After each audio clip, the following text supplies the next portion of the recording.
Welcome back to Good Morning Colorado. We are waking up to a live look from Alamosa this morning, and we are also waking up to a chillier forecast. Let's get a check on that. Marty's standing by in our weather center. Good morning, Marty. How's our weather going to continue into the work week? Looks like it's going to be colder.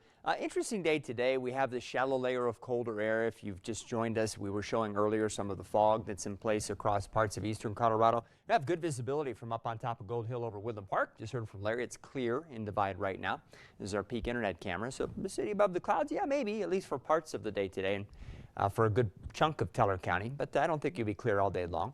Low clouds, some patchy fog is viewed from Community Banks of Colorado and Monument right now. Pretty cool little breeze too. It's not as gusty as it was yesterday. It's out there around 10 to 15 miles an hour, but that's enough with the cold air in place to put a pretty good bite in the air. And most areas are reporting 20s right now in eastern Colorado. We do have some colder air across the high country and the big mountain valleys. Gunnison and the old Goose Egg at the moment. And Leadville's only at 4, Alamosa at 13 degrees. So pretty chilly everywhere this morning. Futurecast is showing kind of an underrepresented amount of low cloud cover here. Most of us in eastern Colorado are going to be buried under low clouds for much of the day today.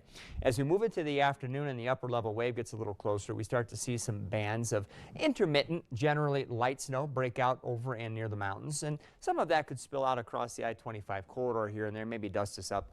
But we're not really expecting any significant accumulating snow throughout the day today here in the eastern part of the state. Just a much colder day for us with highs in most cases only in the 20s and 30s. Trinidad could be an exception here with a little bit more of a westerly wind and perhaps a peek at the sun. We could jump up into the mid 40s.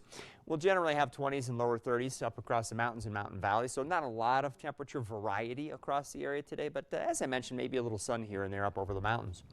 As we move into this evening and tonight, it looks like we'll have a better chance for still pockets of generally light snow. This doesn't look to be a real organized wave coming across the area tonight, so we're not looking for a very large, long-lasting area of snow. But as these bands come by through the night, and it will be cold, if they produce a quick inch of snow, it would be enough to whiten the roadways and maybe cause some intermittent slick travel through tomorrow morning. So that'll be our main tracking for the night tonight, is trying to figure out where we might have some slick spots for the Monday morning commute. Looks like the storm will start to get more intense over western Kansas by tomorrow morning, and so perhaps our easternmost counties could have a little bit more trouble with the snow early tomorrow morning than perhaps we will along the Front Range. We'll likely still have some low clouds in place. I think we'll be pretty soupy tomorrow morning as well, at least for a short time here along the I-25 corridor.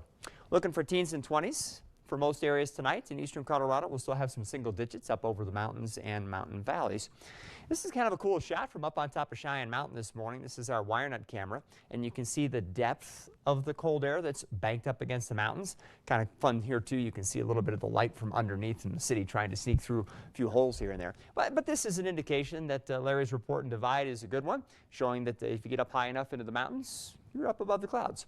So we'll track another wave, a little bit more significant wave. I think brings us a better chance for snow, probably as we head into Monday night and Tuesday morning. And then after that, we start warming things up, and we'll have all those details in our extended forecast coming up soon. Kershaw, back to you.